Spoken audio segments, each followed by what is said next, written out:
G'day guys and gal, who is daddy's favourite? A statement uttered by both damaged blonde girls with Grey's knees as well as demigod super soldiers from Warhammer 40k. Whilst we all know the Primarchs had severe daddy issues, how did this manifest in how they treated their legions? Or put more simply, which of their sons was their favourite? Now you could say, Hadur, the first captain was the favourite, or the equerry was the favourite, but this wasn't always the case. Some Primarchs came to loathe their first captains and ended up loving the most random, seemingly unimportant legionnaires. So I thought, why not make a video checking out who exactly was the Primarch's favourite space marine from each legion. Before we get started, as most of the world starts to heat up as winter ends and the summer months begin, it's time to shed your winter coat. By that, I mean it's time to make sure you're groomed, manscaped, and ready for the world. So I partnered with Manscaped today to help you with that. As we know from the obscene amount of times Manscaped has partnered up with me, no one provides the innovation, convenience, and functionality to help you stay cleanly shaven and ready to go that Manscaped does. The hero's today's sponsor is the Handyman, an extremely durable, portable, and convenient travel shaver that is awesome for body or face shaving. For me, I always take this when I travel, and even at home, I'll use it for shaving my neck as it's smooth and doesn't give me any razor bumps or cuts.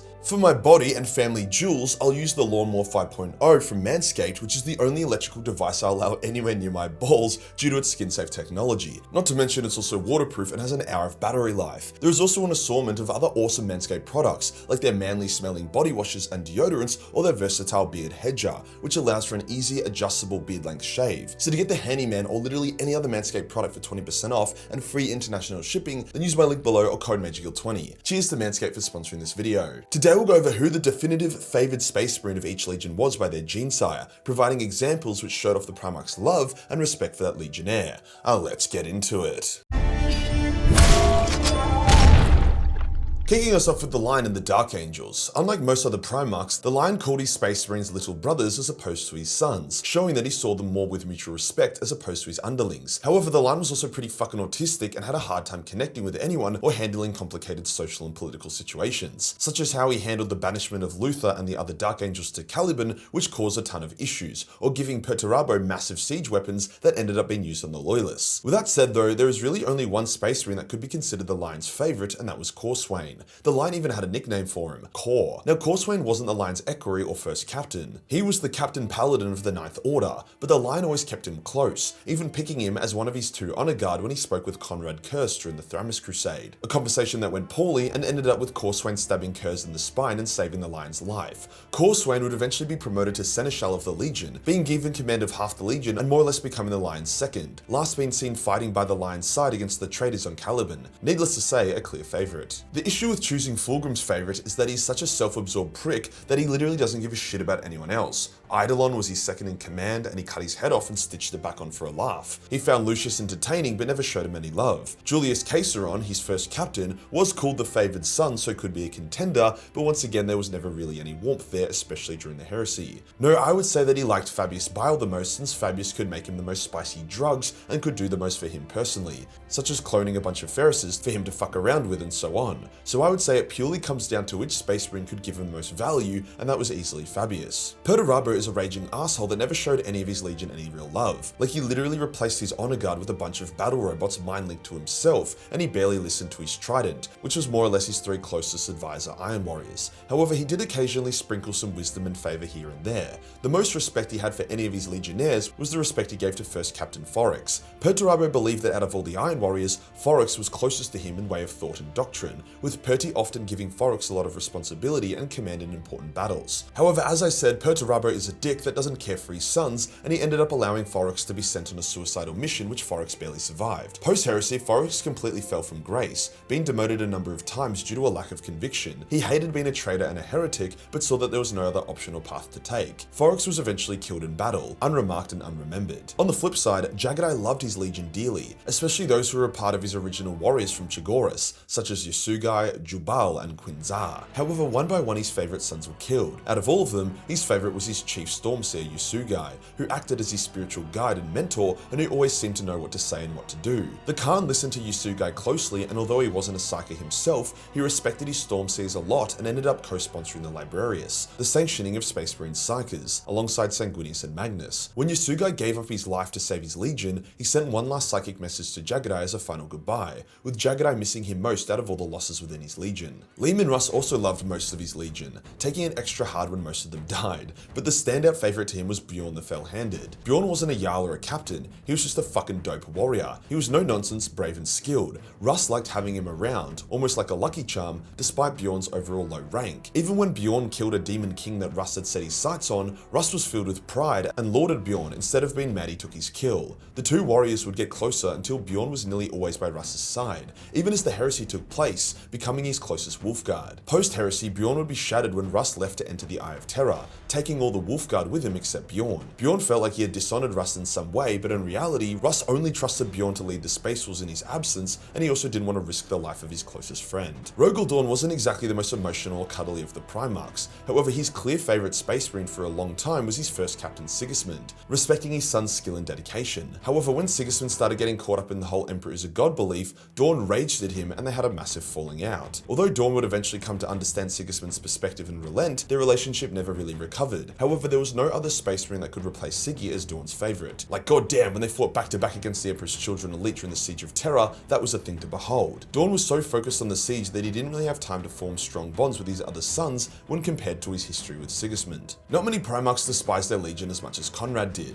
He literally blew up his own homeworld after all, so his legion couldn't recruit anymore. However, the one Night Lord he had anything resembling respect for was Sevatar, his first captain, and even then he still made Sevatar paint his gauntlets red to mark him out as some sort of criminal. Sevatar had a unique way of viewing the world that Conrad liked, with Sev also being the only Night Lord to not take Conrad's bullshit, something Conrad didn't like but respected. He never said, "Thank you Sev, I love you Sev." However, after the heresy, Conrad asked where Sevatar was and that he wanted to speak to his first captain. When he was informed that Sevatar was gone and likely dead, Conrad got really upset and confused, which is the closest thing that monster can show to love. No Primarch loved his legion more than Sanguinius, not even close. Dude nearly gave himself to chaos in a misguided attempt to save his legion's soul. So he held a ton of love for his sons. Two stood out above the rest as his potential favourites, Raldoron and Azkaellon. Raldoron being his first captain and Azkaellon being the leader of his honour guard, the Sanguinary Guard. Both he loved and respected for their loyalty, skill and personalities. He called Raldoron Ral in an affectionate nickname sort of way, whilst he was devastated when Conrad heavily wounded Azkaellon and nearly killed him.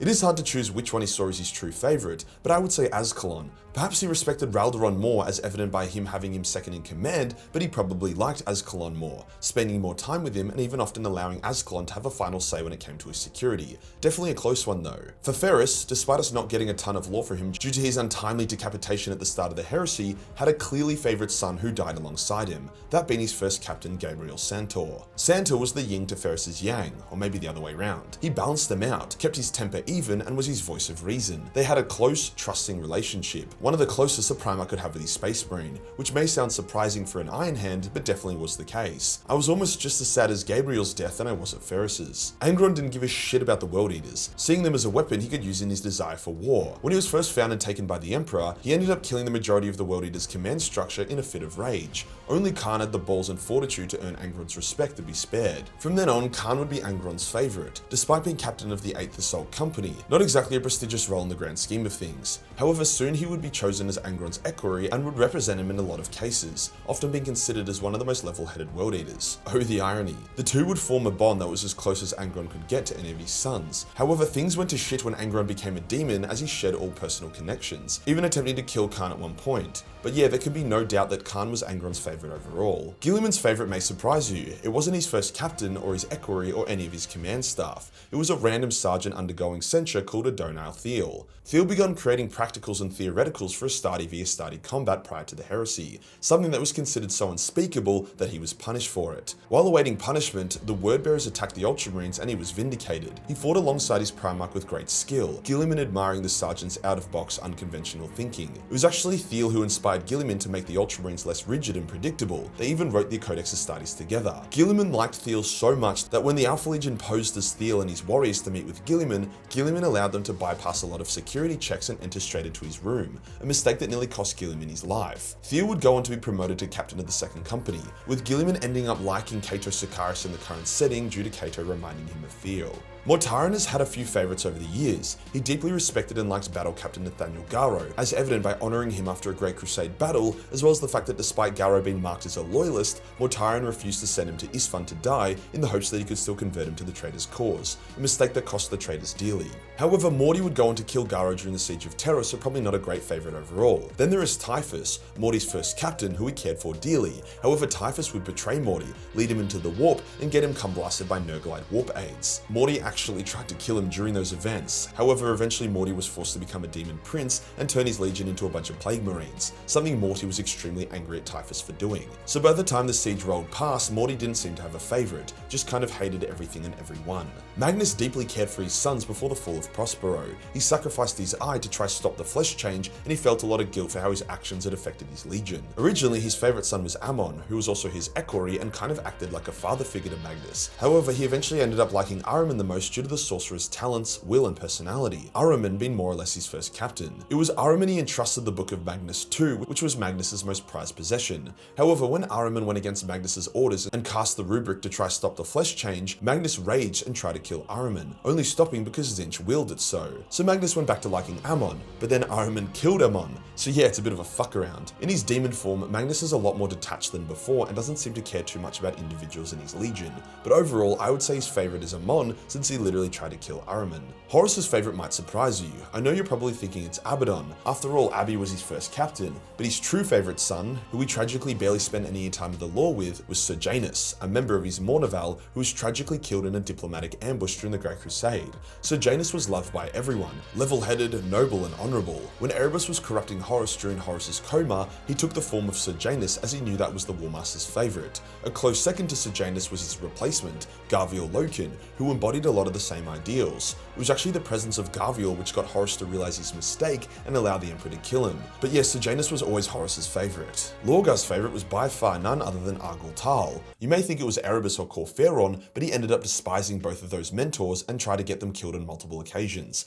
Argul Tal was the captain of the 7th Assault Company, once again not a massively prestigious role in the Legion, and was seen by Lorgar as the ultimate harmony of chaos and mortality, the role model he wished the galaxy to follow. When Erebus stabbed Argul in the back and killed him, Lorgar told Khan about it, knowing Khan would fuck up Erebus, so that was Lorgar's way of trying to avenge his favourite son. Vulcan loved all of his sons, but his favourite could be none other than the salamander who literally went through hell and then sacrificed his own life to bring him back, that being Artellus Numion, the captain of the Pyre Guard. Artellus was the one who more or less coined the term Vulcan lives, and never gave up hope on his father. Despite Vulcan not being very alive during everything Artellus did for him, he would have appreciated it. Plus, Artellus was already Vulcan's Pyre captain, captain of the First, and Vulcan's equerry. There was no one else that came close to being his favourite. Corvus isn't exactly an open book, nor is he particularly affectionate, but if he had a favourite, or favourites, it would have to be the Nev brothers, Agapito and Bran. Both had fought alongside him during his earliest days, both were trusted captains of his legion, and both served him well, saving his life on more than one occasion. He often took the advice of these captains and listened to them well. I can't think of any other Raven Guard he respected and liked as much as these two. And finally, who was Alpharis's favourite?